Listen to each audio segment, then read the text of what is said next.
Okay, kia ora tātou, whakataka te hau ki te uru, whakataka te hau ki te tonga. Kia mākina kina ki uta, mā taratara ki tai. Kia hia ki ana te ata kura he tio, he huka, he hauhu, ti hei mauri ora. E ngā kārangatanga maha, kua whakarongo mai nei, tēnei wāhanga, tēnā koutou katoa. Kia ora, my name is Te Paea Taiuru. I am the acting Chair of the IFLA Indigenous Matters section and the current and outgoing tumuaki of Te Ropu Whakahau. And just because there isn't enough, I'm also the President-elect for LIANZA. Welcome to the third instalment in the 2016 LIANZA webinar series. This webinar is titled hashtag Sig to Sec. It's a chance to share our Māori girl journey from IFLA Special Interest Group to IFLA Section for Indigenous Matters. For anyone that follows me on Twitter, you'll be familiar with my Māori girl reference at Faith Māori Girl. So let's get started.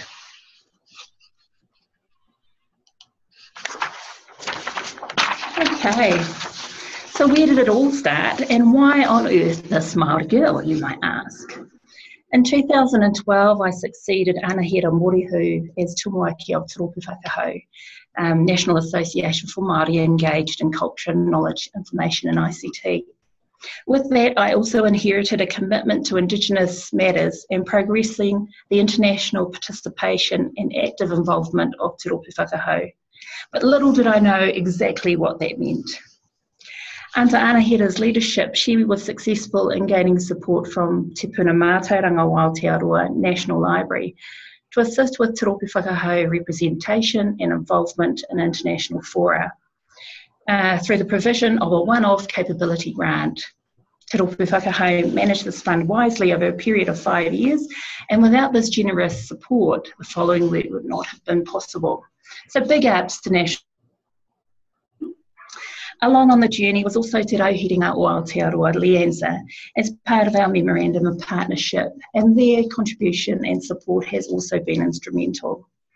Thus set in motion a Māori girl journey into the world of IFLA, the International Federation of Library Associations and Institutions.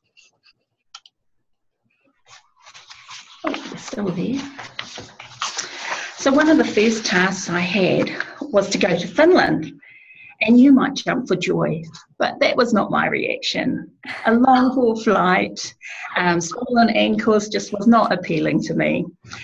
And I tried really hard to delegate and offer the opportunity to someone else on Ngā Whakahau. But the people spoke and came back with solid reasons for the tumuaki to attend. So in a sense, it wasn't really me, this particular Māori girl. It was the right time at the right place. It could have been any Māori boy or any Māori girl. There were a few things that I needed to do while in Finland, and this included attendance and participation at the satellite meeting for library services to multicultural populations, which was held in LIANZA in Finland. So that took a week, and then from there I travelled down to Helsinki for the IFLA Congress 2012. The theme for the Congress at that time was Libraries Now, Inspiring, Surprising, Empowering. I didn't actually have a formal position or responsibility. I was initially going there to represent Te Ropu Whakahau and be a vocal advocate for. As a delegate, I had the role of observer, networker, and gaining some learning and development that I could share with others. It was during the satellite meeting and subsequent IFLA Congress that discussion about the future work of the SIG, or Special Interest Group, took place. Attempts to find a certain convener to carry on the work was at that stage unconfirmed and was proving to be a little difficult. By the end of the Congress, there was growing support within the Standing Committee of Library Services to Multicultural Populations and Indigenous Matters that perhaps, just perhaps, a convener could come from New Zealand. And of course they'd had someone already in mind, someone who'd been to IFLA Congress, attended the satellite meetings, and for some unknown reason had attended all the officer training. That person just happened to be me. Again, it's the right time in the right place. So I had indicated a willingness to consider becoming the next convener, subject to approval from Te Whakaho. So heading back to Aotearoa, it dawned on me, oh my goodness, what have I done? And then the next part was to actually have this discussion with Ngā Kaupakaho and Te Rope Whakaho. Next minute, boom, it's all on. There was unanimous support to put that proposal forward. And so from there, a report for the Indigenous Matters Special Interest Group was completed by Laureen Roy, the then convener, and that went through the process inside IFLA. It indicated who the potential new convener would be, and that was all approved. And we moved on to the following year in 2013, where we go to IFLA Congress in Singapore. I'm going to play this video, which will provide some background images to give you an insight into what kind of scale IFLA Congress is.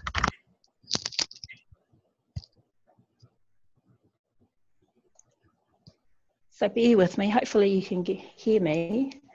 Ines, can you give me a thumbs up? Okay, you can hear me.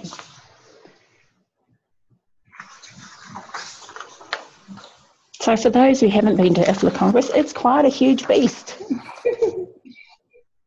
And having decided that, yes, okay, we'll be the convener for this special interest group, we needed to have a plan about what we were going to do and what were some of our key priorities. One of them was making sure that we're raising the profile of Indigenous matters, because there was a long-term view that we needed to be a section. So in 2013, as you can see, the Congress was held in Singapore. There was an open session for library services to multicultural populations, and it was arranged with an inclusion of Indigenous matters speakers.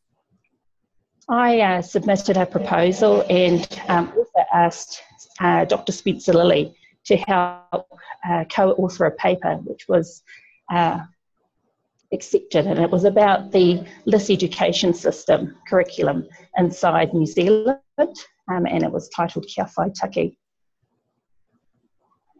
The reason for this was to, again, support a change in convenership, and also be a really good springboard for any other opportunities that might arise as I stepped into that role of convener. Now with IFLA, the convenership takes place after the Congress, so attending Congress was fundamental, in fact it was vital, to spread the word that there was a new girl in town, that she was a Māori girl and she had opinions and she had the support of a whole host of people back in New Zealand. So we were going to rock Singapore.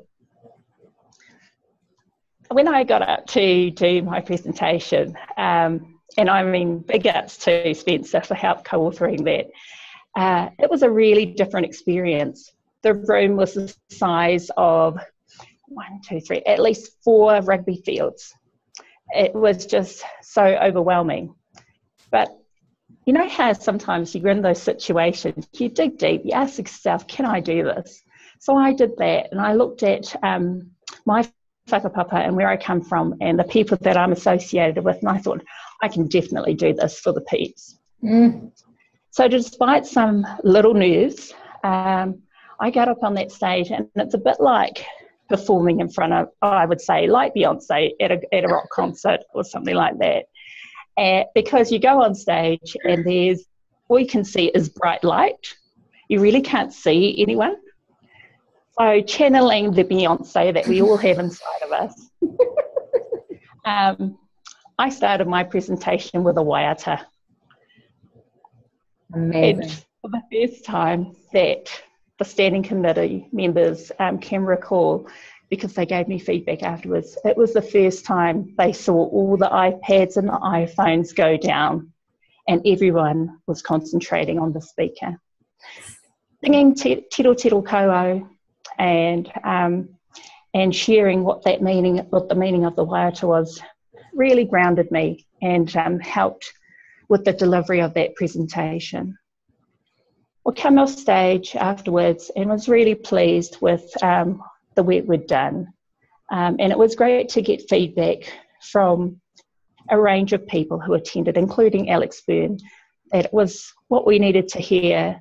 It was great to profile Indigenous matters, and even a Russian delegate said it was absolutely brilliant. I think that's how she said it. Brilliant, darling. So that was very heartwarming for us, for Te Rapa Whakaho, and from there we did more of the same, making sure that our profile was improved across the Congress. And I'm going back here. Okay, cool.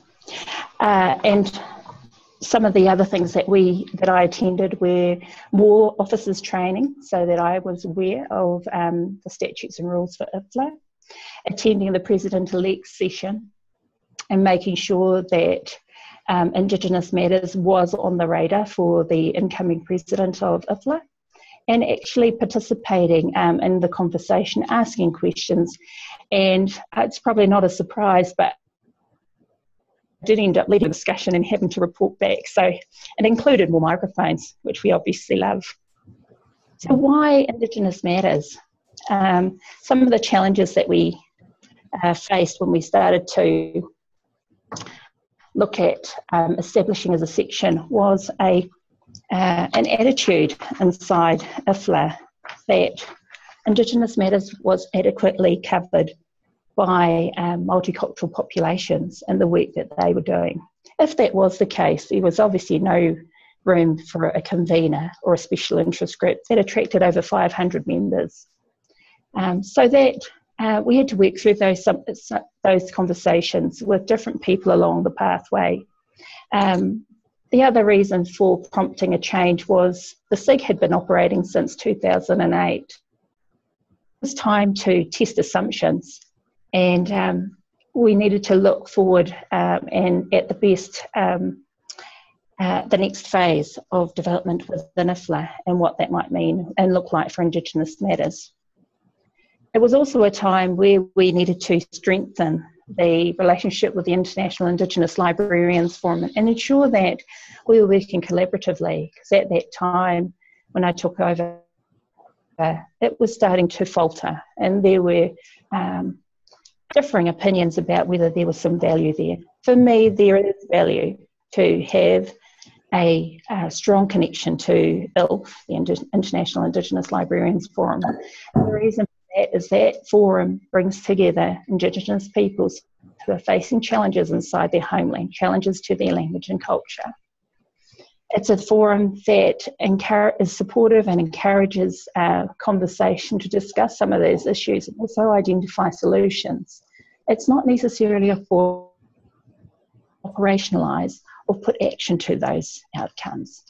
So looking at what was available and who our intended audience needed, the IFLA Indigenous Matters section was the best pathway, most efficient pathway to explore. And that was one of the key drivers for looking at establishing as a section.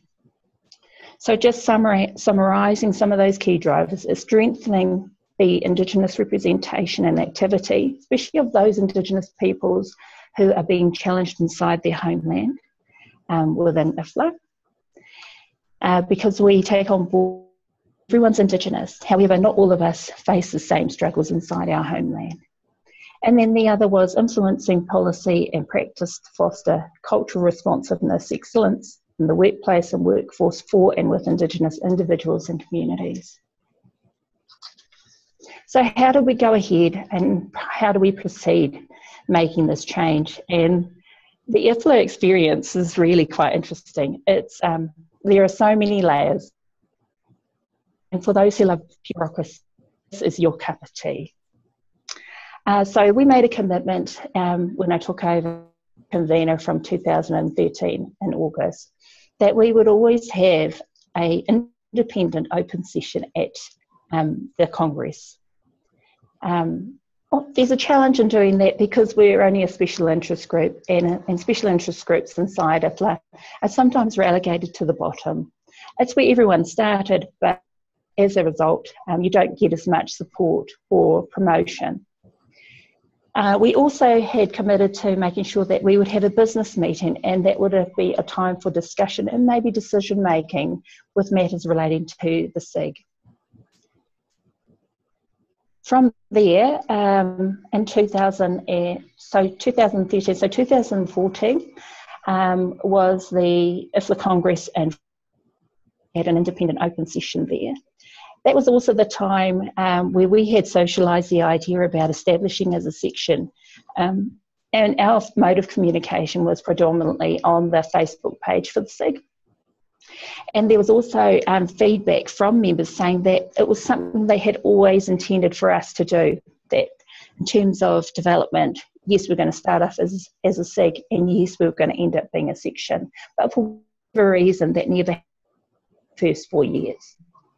We're into that second 4-year term with myself as convener, and at the 2014 Congress in Lyon, we put forward as part of the resolutions of the business meeting to ratify that we would have support and commitment from our members to establish as a section. For me, this is really important, because if you don't have the mandate of your people, how on earth can you move further forward together? We were successful in getting that, and so that started the formal process that we needed to undertake. And so that was becoming familiar with the IFLA statutes and rules, and ensuring that we were complying with that. And then also I was taking the opportunity in 2015 to the International Indigenous Librarians Forum in Manitoba, Canada, to seek endorsement and commitment from those parties that may or may not have seen the information on the Facebook page. That created a whole lot of discussion. It's a different kind of audience, so you have to have a different kind of conversation. The relationship relies heavily on trust, and it was fantastic to have a small group of members from Te Rōpū Whakahau in attendance as a whānau, which was warmly received by our hosts, First Nations in Manitoba. We managed to have a really good caucus discussion around Indigenous matters. There were questions about what's the benefit for ILF, and at the end, the outcome was that agreement that there was definitely potential there. One of the risks is that, oh no, it's another Western body to work with, and that won't actually result in any real effect, positive impact for Indigenous matters. However, we all agreed that in order to have different results, we do need to do things differently. This is a way to work smarter. If it doesn't work, then it's something that you review later on. And at this time, it was still up in the air. It wasn't confirmed that it was going to be accepted by IFLA anyway. So that was still a really good result, that we got that endorsement and commitment. From there, I'm still liaising with IFLA headquarters, and we had to go and seek professional committee approval. We had to do that and ensuring that we had the support and endorsement from our sponsoring section, Library Services to Multicultural Populations. We were given a deadline of October 2015, a minimum number of registered members for the proposed section of 40. What that means is that you had to persuade people that there was value for Indigenous matters for them, and they either had to pay a subscription fee to become part of the section, or swap one of their current sections that they have with our one. Inside that conversation, there were interesting feedback about, we don't have Indigenous people, it doesn't matter to us. And our approach was always that what's good for Indigenous peoples is good for you, because it's all about collaboration, access, equity, and fairness of representation and involvement. Most people and most associations could see the benefit, and if you're looking at it with a bird's eye view about the profession and the whole sector, then we really want to make sure that everyone's voice is heard, and that's a fundamental value that's underpinned by libraries from the get-go. So we were lucky that we managed to exceed the registered number of members, and we actually ended up with 51, which is fantastic. So that included both individual members of IFLA and associations and institutions of IFLA. So once we'd got that, you may think that it was all fait accompli, that it would be a quick yes and we're off and running. But we further had another hurdle where we had to get every section inside Division 3, as library services, we had to get their endorsement and support as well. Then, once that was had, and we'd also provided the purpose, objectives and action plan for Indigenous Matters section, that had to go through another approval process with the governing board. So that went through, and in January 2016, we got approval and were informed that Indigenous Matters was indeed a section. So you can see on the screen at the moment, like, we identified who would help. And this is just a brief acknowledgement of all those groups and people who contributed and supported, either in small ways and large ways. And some of those ways were just having the conversation with managers or sharing their passion and momentum with interested people at every opportunity. So thank you. And just finally, reiterating about when we got established as a section, which is this year in January 2016, with our 51 registered members. We're section number 50, and our acting officers are myself as the chair, Celia Jo Olsen, also from New Zealand, as the secretary, and Ajua Boateng, our communications officer, who hails from the UK. Where to next is that we will be seeking, IFLA will be seeking nominations for the elections, and that happens around October. This means that any member of associations that are registered with Indigenous Matters can seek to be nominated.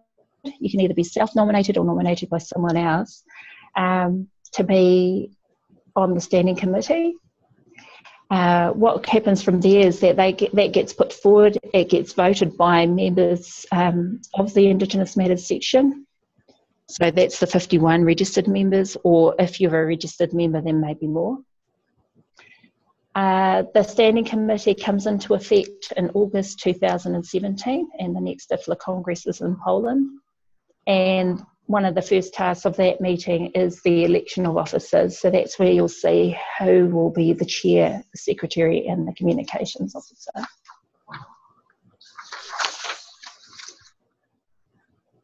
So finally, what are the learnings? The learnings are that a lot has been achieved, but there is always more that can be done. It was interesting to get the feedback about why Indigenous Matters, why do we need that, which suggests that we need to still promote and promote and advocate for Indigenous Matters, because inside some of our countries we're still struggling with the language, with the culture being recognised and infused as part of our library services. So something to work on. That's our time. 12:54. Cool. So that's pretty much me. I've ended with a slide because I really admire Whena Cooper, and it's one of the things that I'm passionate about, and that's the generational transfer of wealth and knowledge, and in particular how this is achieved by Indigenous peoples. You'll see from her quote that she's looking ahead and talking about taking care of our children. We could go so far as taking care of our grandchildren, so that, you know, they may succeed. So we all have a responsibility in that, regardless of whether you're in another section or Indigenous Matters. I think Indigenous Matters is a shared responsibility, and I encourage you to be part of that. So I'm happy to take any questions if there are any. I have a million questions, but I probably don't count. I want to know how your Manitoba trip was. Was it easy to get them on board? It's very much like talking with Turupu Whakao, with Indigenous peoples, you know, with Māori, because we have a lot of commonality. And it comes down to an affinity. So our struggle is their struggle. And bridging any misunderstanding is a lot easier because we get it. They don't have to explain themselves. They don't have to feel, what's the word? Well, often when you talk to someone and you know that they don't get it, it's really hard to express yourself honestly and openly. So we didn't have that barrier. Was it easy? I think it was just, I would say it was human. And you just have to be warm and caring in delivery. So what that means is that you share the idea. Don't expect for it to be accepted. Expect and encourage feedback. And then when it comes back, you know, take it on board and be gracious about it. It was a lot easier than I thought it might be, because we hadn't had the same amount of dedication and resource to invest in ILF.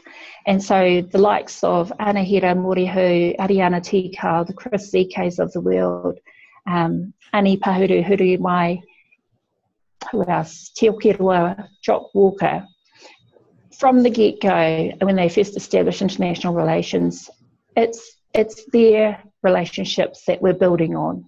So it made it easier for someone like me to come in. I mean, I've been part of it since 1999, so I guess that helps. But yeah, I think it was not as difficult as it could have been. And perhaps it's just having the right person in the right place at the right time.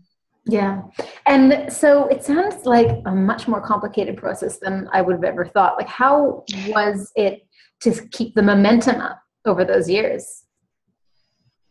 It's extremely difficult. It would be. I'd be like, whatever, I'm out. It waxes and wanes, you know, and the energy levels,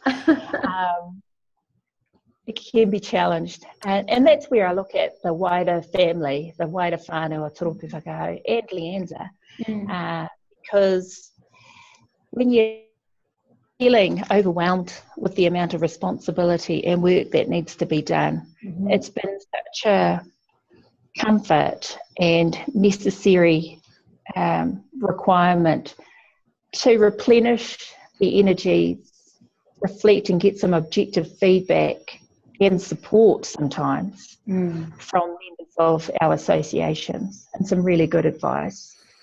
So I guess, you know, it's not just me, and it hasn't been just me. I've just been one part of a long group of people and a big group of people. And going forward, we still need that to happen, which is why there's a role inside this movement for everyone. Yeah. Cool. It's awesome. It's so great. We were so thrilled when we heard it went through. So amazing. Okay. All right. So should I stop recording now? Yeah, I think we're done. I'll stop recording, but we can continue talking.